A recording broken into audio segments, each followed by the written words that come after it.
यश बाबू news, खबरें superfast. यश बाबू news.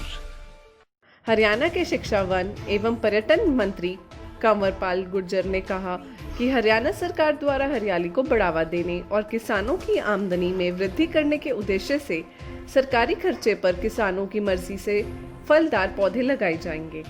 फल किसान के और पेड़ वन विभाग के, यानी फलों की बिक्री करके किसान अपनी आमदनी बढ़ा सकेंगे और जब पेड़ों पर फल आने बंद हो जाएंगे तो वे पेड़ वन विभाग की संपत्ति रहेंगे।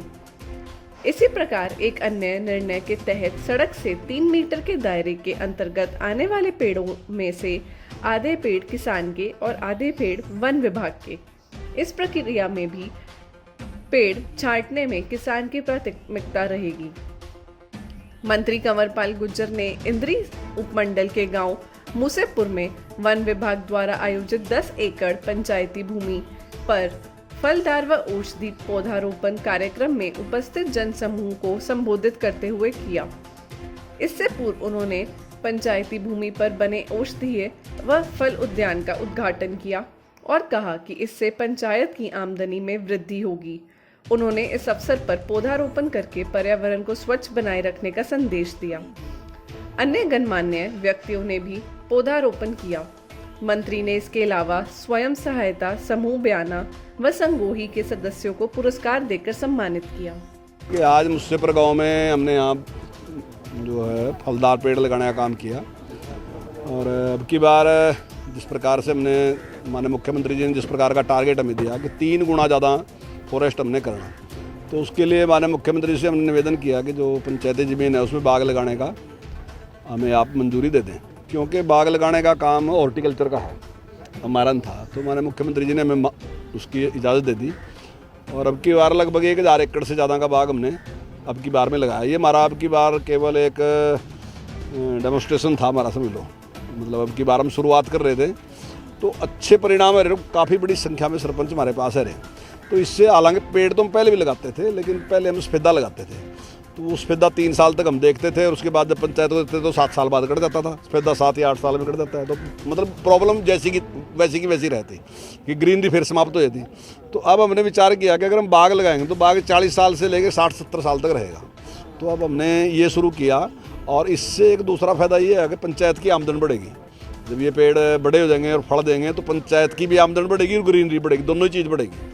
तो उसके लिए हमने शुरू किया। तो आज मुसेपुर गाँव ने जो हमें ज़मीन दी तो उसमें हमने शुरू किया। आगे ज़मीन तो इन्हें और भी दे रखी है, लेकिन टाइम लगेगा तैयार करने। कितने एकड़ और कितने? 70 एकड़ से ज़्यादा ज़मीन है जो सरपंच ने हमें कहा था कि भी हम देने के लिए तैयार हैं, लेकिन अभी तो ये मेरे ख्याल के 10-12 एकड़ ही ज़मीन है जिसमें मैंने पेड़ लगाया भी। लेकिन अब क्योंकि इसमें सारा काबली कीकर खड़ी है तो इसको ठीक करने में भी टाइम लगेगा। तो जितना भी गाँव वाले चाहेंगे उतना लगाएंगे और पेड़ों पर पूरा राइट जो है वो गांव का है, हमारा कोई राइट नहीं है। हमारा तो केवल इतना है कि पैसा खर्चेंगे और पेड़ को बढ़ा करेंगे, जैसे ही उस पर फल लगेंगे तो वो फिर गांव के। बिल्कुल उसी समस्या का समाधान तो है ना जी, क्योंकि ज़मीन हमारे पास 3% है हमारे पास, हम ज़मीन को बढ़ा नहीं सकते। अब उसका एक विकल्प हमारे पास ये है कि हम इन पेड़ों को और घना कर दें। जैसे कहीं सड़क पे आप देखते हैं कि मान लो पेड़ दूरी पे हैं तो वो हम और घना कर दें, एक तो विकल्प ही है। दूसरा विकल्प ये है कि हम कहीं और ज़मीन खरीदें, तो ज़मीन इतनी खरीद नहीं सकते। तो ये पंचायत के पास या गौ चरादगी या दूसरी ज़मीन में पड़ी थी, तो हमने प्रयास किया कि उस ज़मीन में हम पेड़ लगा दें तो वो गाँव के भी काम आएगा, और अगर गौ चरादगी भी है वहाँ अगर वो चराना भी चाहते हैं दूसरे पेड़ लगवाएं तो वो काम आएगा। प्रदेश में कितना रकबा बढ़ाया गया है, जैसे कितनी पंचायतों ने ज़मीन ली है? नहीं, अभी तक जैसे मैंने बताया कि 1000 एकड़ हमने जो है वो अब की बार हमारा बाग जितना है जो अभी रह रहा कुछ हमने लगा दिया, तो 1000 एकड़ हम अब की बार लगा देंगे। हालांकि हमारे पास ऑफर उससे काफ़ी ज़्यादा है, तो मुझे उम्मीद है कि आने वाले टाइम में मुझसे 3 गुने से भी ज़्यादा अगली बार लगाएंगे। तो वो हमारा हमने एक चेंज किया था। पहले मैंने विधानसभा में कहा था कि जो किसान का पेड़ है, मतलब सरकार ने जो पेड़ लगाया और वो किसान के खेत के साथ है 3 फुट की दूरी तक, तो उसमें चौधरी देवीलाल ने एक बार घोषणा की थी कि भाई 50% किसान का है। तो उसमें कई समस्याएं आती थी, तो अब की बार हमने घोषणा कर दी, मैंने पार्लियामेंट विधानसभा में मैंने कहा था कि भाई उसमें छांट जो है किसान की है, बांटने का काम तो हमारा डिपार्टमेंट करेगा, लेकिन छांटेगा किसान के जोड़ से उसने चाहिए तो वो उस किसान को देंगे, फिर हम काटेंगे बाद में। एक तो ये थी। दूसरा अब हम ये सोच रहे हैं कि अब हम किसान की मर्जी से उसके साथ साथ फलदार पेड़ लगाएंगे। जो भी किसान कहेगा मुझे आम लगाना, कुछ भी लगाना, उसी की मर्जी का पेड़ लगाएंगे वहाँ, और उसके जो फल होंगे वो किसान के। मतलब फल मारा नहीं होगा, फल वही करेगा, चाहे उसको उसको बेचो, कुछ भी करो, जैसे करेगा तो उसका होगा, ताकि किसान की आमदन, जो माननीय प्रधानमंत्री जी का एक स्वप्न है ना कि हमने दुगनी करनी है आमदन, तो दुगनी करने में हमारा भी योगदान होगा कि हम उसको दुगनी करेंगे और किसान को नुकसान नहीं होगा, उसको उसकी आमदनी बढ़ देगी। हाँ, औषधीय पेड़ भी हम लगा रहे, दूसरे पेड़ भी हम लगा रहे, ताकि डाइवर्सिटी भी सुरक्षित रखना जरूरी है। जहाँ हम इसकी सुरक्षित कर रहे हैं तो ऐसे बहुत से पेड़ हैं जो ऐसा ऐसा समाप्त होते जा रहे हैं, उन पेड़ों को भी लगाने का प्रयास करें। एक नई शिक्षा, क्योंकि नई शिक्षा नीति से तो इतनी देर में मैं क्या बताऊंगा क्या लाभ होंगे, बहुत लाभ होंगे, बहुत लाभ। मतलब देश की स्थिति बदल देगी, बिल्कुल एकदम परिवर्तन हो जाएगा। ये देश जो था ना पहले, जब यहाँ मेरे ख्याल के बाहर से आक्रमणकारी आए और हो रहा है, तब ये देश बहुत तरक्की बढ़ाता देश था। यानी कि दुनिया की जो टोटल जीडीपी थी उसका 50% से ज़्यादा भारत का करता। जब अंग्रेज भी आए तब भी हमारा जीडीपी बहुत ज़्यादा था, क्योंकि लोगों के पास अपने आप काम था। जो माननीय नरेंद्र मोदी जी आज कह रहे स्किल की बात कह रहे ना, वो हमारे पूर्वजों ने पहले कर रखा था। आपने कभी कोई बाडी देखा खाली? आपने कोई मोची देखा खाली? आपने कोई कुमार देखा खाली? आपने कोई किसान देखा खाली? नहीं जी। हम छोटे छोटे थे ना, नौकरी करने वाला था। मेरे आज भी याद है, मैं स्कूल में जाऊँ तो अपनी भैंस चराऊँ था, जब मैं स्कूल में जाऊँ तो घास काटूँ था। तो जैसे ही मैंने कॉलेज छूटा, मैं एकदम अपना खेती लगा करने। हमारे पास स्किल था, लेकिन इन पिछले 40-50 साल में ना स्किल खत्म हो गया, हमारे पास है ही नहीं। अब अगर मेरा बेटा है और अगर नौकरी ना मिला तो मेरा बेटा तो खाली खड़ा, उसने पता ही नहीं क्या करना क्या नहीं करना।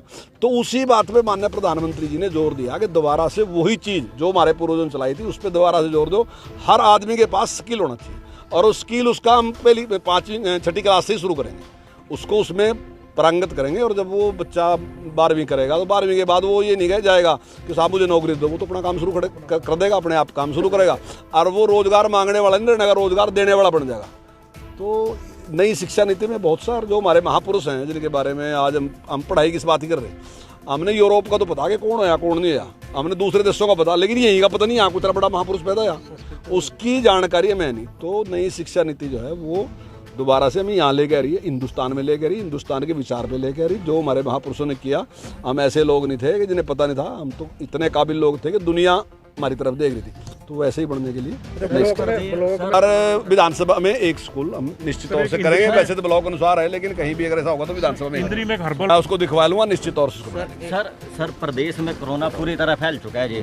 मुख्यमंत्री भी अपने सोनीपत में 6 स्कूलों का उद्घाटन जो ऑनलाइन करे है जी।